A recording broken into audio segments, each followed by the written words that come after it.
పచ్చి కొబ్బరి పచ్చడిని ఈరోజు చేసుకుందాము. తయారు చేసే విధానాన్ని తెలుసుకుందాం.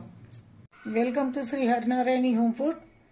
ఈరోజు నేను కొబ్బరి పచ్చడి చేయాలనుకుంటున్నాను. కొబ్బరి పచ్చడికి కావలసిన పదార్థాలు: పచ్చిమిర్చి కొన్ని, 5-6 పచ్చిమిరపకాయలు, ఒక హాఫ్ కొత్తిమీర కట్ట, తర్వాత ఒక కొబ్బరి చిప్ప, 2 ఎల్లుల్లిపాయలు తీసుకున్నాను. దాంట్లో తగినంత వేస్తాను. ఒక 3-4 రిక్కల చింతపండు వేయాలి.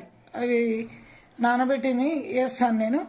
కొంత కరివేపాకు, తర్వాత ఎండుమిర్చి కూడా తీసుకుంటాను. ఒక 4-5 ఎండుమిరపకాయలను కూడా తీసుకున్నాను తాలింపులో వేయడానికి. తర్వాత 2 టీ స్పూన్లు మినప్పప్పు కూడా వేయించి కొబ్బరి పచ్చడిలో వేస్తాను. మినపప్పుని ఇలా వేయించాలి. ఒక 3-4 వెల్లుల్లి రెబ్బలు వేసుకొని వేయించాలి. 1 టీ స్పూను జీలకర్ర కూడా వేసుకున్నాను. వేసుకున్న ఎండి మిరపకాయలు వేసుకోవాలి. వేసుకొని గోలించాలి. హాఫ్ టీ స్పూన్ ఉప్పు వేసుకోవాలి. సరిపోకపోతే మళ్ళీ కూడా వేసుకోవచ్చు. కొంచెం కడాయిలో వేసి వేయించుకోవాలి.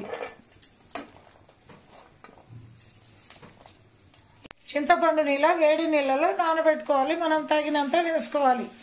మిక్సీలో వేసుకొని ఈ వేయించిన పదార్థాలన్నీ కూడా మిక్సీలో వేసుకొని నూరుకున్నాము.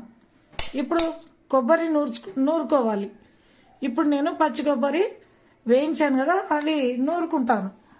ఈ వేయించిన పచ్చి కొబ్బరిని మిక్సీకి వేసుకుంటాను. తర్వాత ఎల్లిపాయలు, ఎండుమిర్చి ఇవన్నీ కూడా నూరుకొని పెట్టుకోవాలి.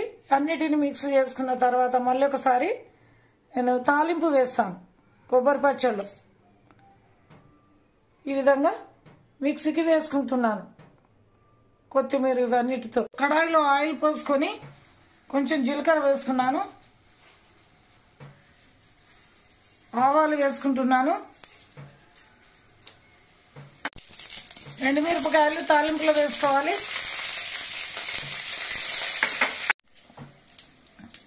చివరగా 2 రిక్కల కరివేపాకు ఇలా వేసుకోవాలి.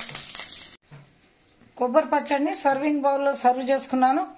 ఇప్పుడు నేను తాలింపు వేయడం అయిపోయింది. తాలింపు దీంట్లో కలిపేస్తాను పచ్చళ్ళు. ఈ వీడియో కనుక నచ్చినట్లయితే లైక్ చేయండి, షేర్ చేయండి, సబ్స్క్రైబ్ చేసి బెల్ ఐకాన్ను క్లిక్ చేయండి.